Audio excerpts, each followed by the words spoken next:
Hello everyone, and today I'm taking a look at Ape Escape 3. I'll be honest, this is flat out one of my favorite games of all time. I absolutely adore this game. And I thought Ape Escape 2 was going to be peak, but this one is even better somehow. And I guess maybe this wasn't as popular because it came out in 2006, which was a year in which you had a lot of blockbuster, I guess, games coming out, and there was just too much competition. But the framework for Ape Escape 3 it's so good. The characters, the voices, the dialogue, and usually I'm someone who plays games for the story, but here I really didn't care. It was just that good of a game that I could get into it. And it's interesting to see the whole series as a whole since Ape Escape 1.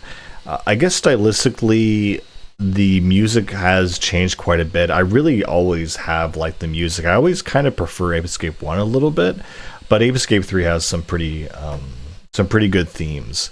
And so similar to the last game, again, it's just very much recycled. Spectre breaks out again. This time he has a new assistant, though, Dr. Tomoki, who is this kind of flamboyant sidekick character who becomes one of the major villains of the story. But it pretty much plays out like the previous two games, where you just have to go into a bunch of levels, a bunch of scenarios, and capture the monkeys back. Again, in the last one, they tried to do this kind of like worldwide Mario Odyssey kind of thing, and that did not really make a return. They just did basic, Well, actually, the theme in this one is interesting. It's all based around TV. And I thought that was interesting because another game that came around in 2006 was Persona 4. That was also really big on TV culture. And so, oh god, I just realized that this game kind of reminded me of Gex a little bit, which is kind of horrifying and funny at the same time. But so essentially what happens is the last game is that Spectre was building a lethargy laser on the moon to zap everyone's energy. And instead what he's done is he pivoted to television. So he just put the signal through the TV channels, and that basically caused everyone to become docile and basically become brainless. And so Natalie ends up calling the main characters, which are Yumi and Kei, and says Spike and Jimmy are both incapacitated because of the Spectre TV show. And so basically you go through each level, each area based off a certain type of show or location, and you end up catching the monkeys as usual. The biggest change in this one, though, that I absolutely just completely adore 100% is the incorporation of costume powers, or the morph system, as it's called in game. So in this game, what's different is that every 3 or so levels, I forgot, there's a mom character. I forget her name. I think it's Aki. And she basically is the one giving you these morph powers. And what they do is they basically are themed around a certain level, and they kind of are like this power-up. So they give you increased attack, a special move, and it usually makes it easier to capture monkeys, along with a special mechanic that is very specific for that level, or is going to be used in later levels as a very specific thing. For example, the knight or the wizard, like the medieval fantasy costume, has a giant shield which allows you to deflect attacks. So sometimes there's hallways with constant fire that you have to go through. There's a ninja one that allows you to run up walls and also use a little parachute, as well as running along rope kind of things, and very tight or small lines and corners. And then there's one that's a Wild West one, but the whole morph system is probably my favorite aspect of this whole game, because it basically gives you this superpower, it plays a theme, and just the design and the aspect of it is just really, really fun and really, really cute looking. And what's really cool is that there's different designs for Yumi or Kei. So, as I said, for the first example, Yumi gets this witch/wizard costume, and Kei instead gets a knight costume. The only thing is that you can't switch between the characters at any point. You kind of have to do a whole playthrough. But I ended up doing a survival run at the end of the game that you unlock. And that basically lets you run through the levels as a brand new character with everything unlocked. So I got to see all of Kei's special powers. The absolute best one, though, that I just was super addicted to was the last one you unlock, which is the Cyber Ace form. And this one essentially is just super mode. And so for Kei, he gets like a common rider kind of outfit. But for Yumi, she gets a Sailor Moon outfit. And it's so cool, and it's so much fun to use, because what you do is you can basically fly around the whole level. You have these two bursts. It's very actually frustrating at first to figure out the control scheme, because if you push forward in the air, you will just launch yourself like across the level until you stop, and you have two of those, but you have to do it once and then stop and then pause for a little bit and then do it again for a second one, and just getting the hang of that is very difficult. It's also very frustrating because when you're in the air, you also use the right stick to aim this gigantic laser beam that zaps enemies, and you also want to move a little bit. So even if you run out of the kind of dashing flying ability, you can still move, which is a really good recovery technique. But it took a while to get the control scheme down because it was very finicky. But once you get it down, you're literally flying through the level, just blasting everything in sight. Another major gameplay thing or mechanic that returned is the money system. So here they literally call them gacha points, which are the coins you accumulate. And so you have, again, two tiers of combos where if you get 5 coins in a row, then every coin after that is a silver star, which is worth 5. And if you get 5 of those in a row, then every coin after that is a gold star, which are 10. And so the ability to really maximize your coins and points or whatever continues in this game. I am really disappointed, though, that they removed the sound effect that indicated that you've increased your like gacha coin level, because that wasn't a thing that they did in the previous game. Like they had the sound effect, but they got rid of it for some reason. I don't know why. Aside from that, everything pretty much works the same. Your health is still cookies. You're still catching monkeys with the net. The stun rod, most of the gadgets make a return. I think it was a smart move and a smart idea, though, that quite a lot of the gadgets from 2 did not make a return, because I could tell they were kind of experimental things they wanted to do with 1 that they ended up realizing, but a lot of them were very useless, like the banana ring, the magnet, the water wheel fountain thing were hyper-specific things, and they just cut down on those, which I think was a smart idea. So now you just have things like, I call it the slingshot, but I just never forget what they call it in this series. They call it the sling back shooter, which sounds a lot cooler than what it is. It's just a slingshot. And another big change they actually made to that is now you can only buy ammo from the shop rather than pick it up on the ground. And I'm not sure why they made that decision, but I can hazard a guess that I had this weird glitch in the second game where in the gacha machine, they also changed the gacha machine to a store, so they also got rid of that as well. But the gacha machine, sometimes when it would give you things like guided pellets or explosive pellets, in the second game, I would run up and grab them, and I would get more than the limit cap, which I've never had happen in any game ever. So example, I think the limit is 9 or 10, and I realized for some reason my guided pellets were at 12. I was like, that's kind of weird, because I would pick up guided pellets in the level and it would stay at 12. I thought, okay, well, I guess the limit for that is 12. Did I get an upgrade or an expansion? It's like, no. And at the end of the game, because I had to spend all my points on the gacha system to get everything, I just kept rolling and getting more of these, missiles or whatever, or guided missiles. And I realized that they just kept increasing, but not every time. it's like sometimes, because it's 3 in a box or whatever, and sometimes I get like +1, so I have 13 suddenly. So basically by the end of Ape Escape 2, I had 43 guided missiles and 38 explosive ones. There's a really funny glitch. So anyway, they fixed that in this game where you just have, I think, 9 per ammo type, and you can only get them in the store, so no pickups. They just couldn't fix it, so they just gave up and said, fine, whatever, it doesn't matter, which it really doesn't. They're not super useful. You don't have to really use them for any particular puzzle, so yeah, it's just like another background item. But no, I love, again, the designs, the styles.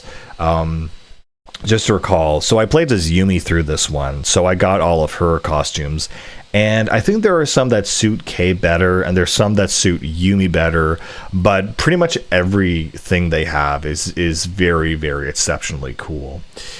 So let me think. There's the magician, there's the cowboy, there's the ninja, there's the genie summoner, there's the superstar cyber power, and then there's the kung fu fighter, and the last one is actually the undercover monkey. And so once you do the first playthrough of the game, basically, instead of having a sight scope where you would find extra hidden rooms like in 2, now you have a monkey suit that is able to infiltrate the special hidden rooms, essentially in the second playthrough of the game on the perfect run, which is kind of, I guess, interesting that it's basically saying, hey, you're completely locked out of even opening these rooms, so don't even try. Because technically in the previous games, you could try to get a full run and get perfect levels one after another, but this one is very obviously telling you, hey, do not attempt to get a perfect run. That's only possible on your second playthrough of the game, on the perfect playthrough. Another thing that also they added here is, because it's all TV themed, each boss essentially has a TV station, and so you have to destroy that station to take out the signal that Spectre is broadcasting. And of course, it ends up on a moon base, like the last game, at the end of the game.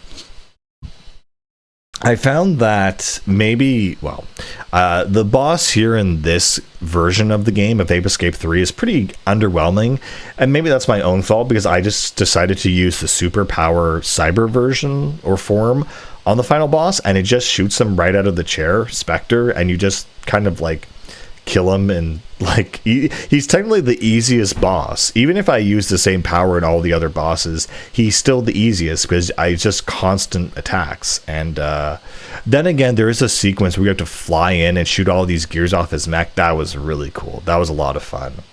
But yeah, it's just been an amazing journey through Ape Escape, because I realized the main reason I got into it was, one, because of the music in Ape Escape 1. It was very jungle oriented. It's like that early 2000s or really 90s kind of jungle core that was associated with racing games was in this game. I thought, oh, that's really cool. It's very PlayStation only kind of thing. And the other thing that really got me into this series is Yumi's character design in 3, and just thinking, this is like the peak cute character design. What is this from? It's from Ape Escape. I'm like, okay, fine, finally. And I finally get to play as Yumi after all these years, or after, however long, and it's still absolutely peak. And the fact that you get to do dress up / power up is just the perfect like piece to the puzzle. And I just feel that this game is so well made and such an interesting, cool mechanic to have this costume change plus power up. I mean, there's plenty of games where they give you like certain equipment and stuff, and that, gives you special power or whatever upgrade. Like in Sonic Adventure 2, you pick up certain gadgets, but at the end of the game, it's still just Sonic with a bunch of stuff on his person. But here it's like, oh no, you get to play special powers depending on what your fighting style is. And it feels really, really cool. Like, maybe I want to beat up a bunch of guys with martial arts if it's a close quarter situation. Maybe I want to go cowboy mode. Maybe I want to use my magic wand. and it's kind of just a power up. It's basically Devil May Cry, but you have like six, 7, 8 different forms to choose from. Except the monkey, of course. It's just such a cool concept, and I just couldn't figure out why no one else has really done it. And again, because the downfall of this game is that it released at a time when there was just so much other good stuff out there. It was just heavy competition. It kind of got buried, I guess, is the only thing I can imagine or think of.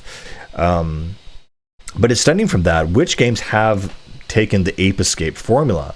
And the one game that came to mind was the new Princess Peach game, where she dresses up as different things, and like ninja, cowboy, like it's actually eerily similar. There's another game I thought of, but I can't remember it, but that's at least one modern example of this kind of system and gameplay where, yes, you're the main character, but you at any time you can swap into these costumes, and it's not a contextual thing. And I'm like, oh yeah, this is the cowboy level, I play as the cowboy, whatever. It's like, no, you can use it anytime, anywhere you want.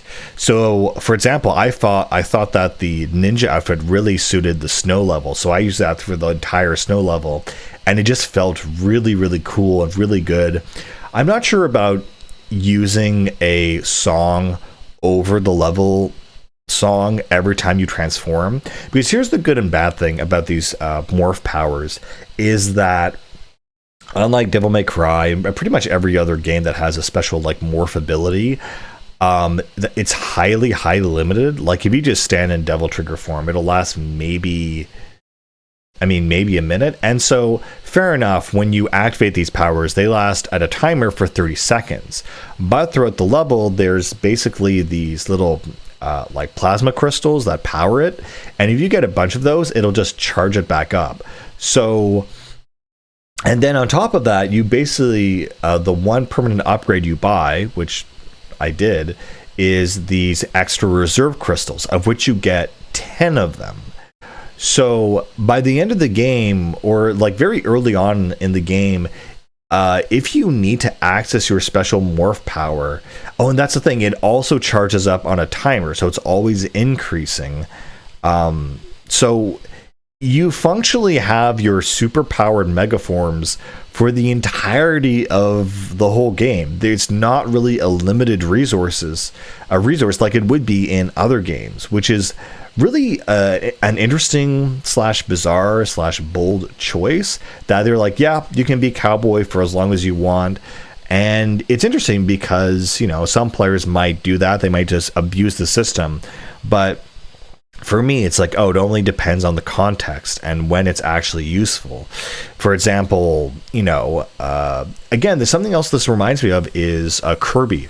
I love the function in Kirby where you can adopt different enemies' powers, and at least in 64, you could mix and match them a lot. So you could say, okay, well, I tried Spike, but what if I do Spike and Bomb or Spike and Rock? And you begin to experiment, and then you get this kind of level-specific thing that you just kind of keep. And it's I would say it's actually very similar to Kirby 64 in that sense. You have a power combined with a certain look and aesthetic, and you kind of combine those two together to make you know, this experience that's really endearing. Some other mechanics that return in this game are vehicles, and there's a lot more vehicles in this game. For example, there's a race car which can drift. That's actually quite a lot of fun. You have this giant mech that you pilot that has like 2 punching hands. It's a bit difficult. The tank returns again from the very first game. I know I'm missing something else, but there are just... Oh, there's a submarine. I think there's definitely a submarine in the second one. I'm not sure about this one, but yeah, there's a bunch of stuff. Actually, something that was interesting that they nerfed in this game was swimming. You can definitely still swim and use the net, or like it's a close quarters net now, but there's no longer a Z axis on swimming. You can't swim underwater anymore, which was kind of a odd, interesting decision. Just kind of like, okay.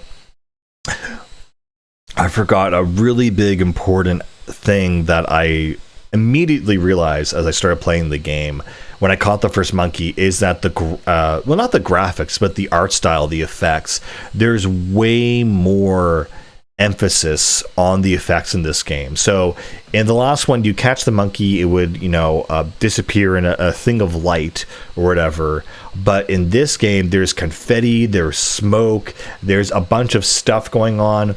Even when you pick up the coins, they of course have the classic coin sound, but they leave behind this weird silhouette, this like ether after you pick them up, that makes it look really, really surreal and cool. It just picking up items and collecting things in this game feels really, really good. And again, I feel like so much stuff in this game controls really well. Like all the powers feel they feel powerful, they feel significant, they feel how do you say, they feel important, they feel useful. There's not one of them that I kind of cringe saying, oh, I don't want to use that one. Like they're all good. There are a few that I guess are a little bit like some moves where it's like an AoE effect that does not really go anywhere. It's very, very short range. But again, for the most part, it's a very like really, really well made game. In fact, I think one of my favorite games of all time. I really, really love Ape Escape 3. And again, each one has been better than the last. I think it's very rare to have a series like that. Usually they tend to kind of peak at 2 and 3 just kind of falls off, but they've all been consistently better one after another. I think it's also important to bring up, there's also a spin-off party game called Ape Escape Pumped and Primed, and it looks okay. I'm not going to play it or whatever, but I thought I'd just bring it up here simply because it's very much a side story where, they have a virtual tournament and it's kind of like Mario Party themed, and everyone goes inside the computer and it's virtual and whatever. But I just wanted to bring up that there's like a campaign, and at like the 2 halfway points, there are these intermission segments, and the intermission depends on the character you're playing as, of which there's 8. And these intermission segments are the most wild, unhinged, artistic, interesting little vignettes that I've ever seen in gaming. For example, if you play as the professor, his intermission is that he sits down to have an interview with someone, and they have shenanigans where it's like, well, this is my gadget device, I'm not sure what it does, and it blows up in his face. The thing that's unhinged about it, though, is that the person he's interviewing is like a real life person that they shooped into the game. It's a real interviewer. It's like some actor, and she's interacting with the green screen, and it's just, I've never seen something like that. I mean, maybe Metal Gear Solid 4, but like very weird, esoteric. There's also a character, Charu, or Cassie, who's like a really weird character because she was in the first game as like the professor's AI companion, but she didn't really do anything. She just told you like how many monkeys you have to catch, and I don't think she had any voice lines. But here she's like a character, and her intermissions are just psychedelic weird transitions that I absolutely love. But they're just extremely bizarre, and they have this whole kind of Indian music, Zen, Buddha theme that just comes out of nowhere. And I love these animations so much that I wanted to find out where they're from. And again, another reason to play Ape Escape. And I find out they're from this party game, and like, okay, what is the context for these really cool animations that are really abstract and weird and whatever? And the answer is there is no context. Like, they just exist. There's no purpose, no reason. So it's like, okay. All right, cool. And additionally, the last one I wanted to talk about was the monkey team. And I think that they do that for both of them. There's a evil monkey team, a good monkey team. They just do a real life action skit that looks like public access television, like some kids TV show, and they have all these guys in monkey costumes. Like, it is extremely abstract and experimental. And what the skits are this one guy, it's actually pretty funny. This guy in the monkey suit, he goes to this like master swordsman and brings him this book called Swordmaster Training. And so he trains the monkey in this style montage to become an epic swordmaster IRL. And at the end of it, the monkey tries to tell him with a picture that, oh no, you dropped this book and I'm just returning it.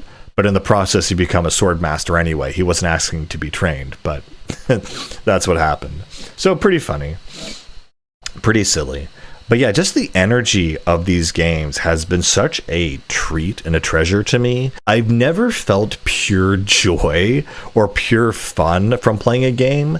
Because again, I'm very much about story, atmosphere, aesthetic. But this one, it really doesn't have any story. It's the exact same thing every time. There's an evil monkey called Spectre, but the aesthetic and the style and the gameplay are so fun. I can kind of excuse that or, vibe with it, I suppose. For example, the very opening section or opening scene of this game are the characters yelling out Sony Computer Entertainment America, which completely just sets the tone for this game. It's very lighthearted. It's very fantastical, very silly. It's silly-pilled, I would say. But yeah, it's just a joy to play these games, and I'm so happy they exist. The only other aesthetic I can think of or vibe I can think of is Mega Man Legends that comes close to this kind of game. And they just don't make quality, silly, goofy games anymore.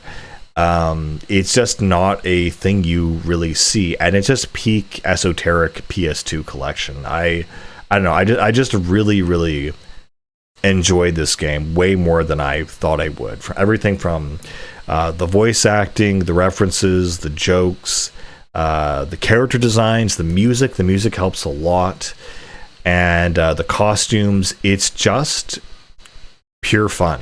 There's nothing complicated or esoteric or weird about this game at all. It's just fun. So, I mean, that's it. Yeah. But yeah, with all that being said, this is one of the few games where I legitimately could not put it down. Like, I picked it up and I could not stop playing until I had fully beaten it. It was just so good, so wonderful, and so well made, and with so much care and quality. I guess the only critique I guess I could give is that it still has, unfortunately, the same camera issue. Because you're not using the right stick to turn the camera, you still have to rely on the self-correcting camera and also clicking L1 to aim where the character is looking. But aside from that, it's completely excusable. This is definitely one of the most fun games I've ever played on the PS2, and it's going into my catalog as one of my all-time favorites. No questions asked. Anyway, guys, that's Ape Escape 3. I am super stoked that I finally played this. I wonder if we'll ever get another one. I'm not holding my breath.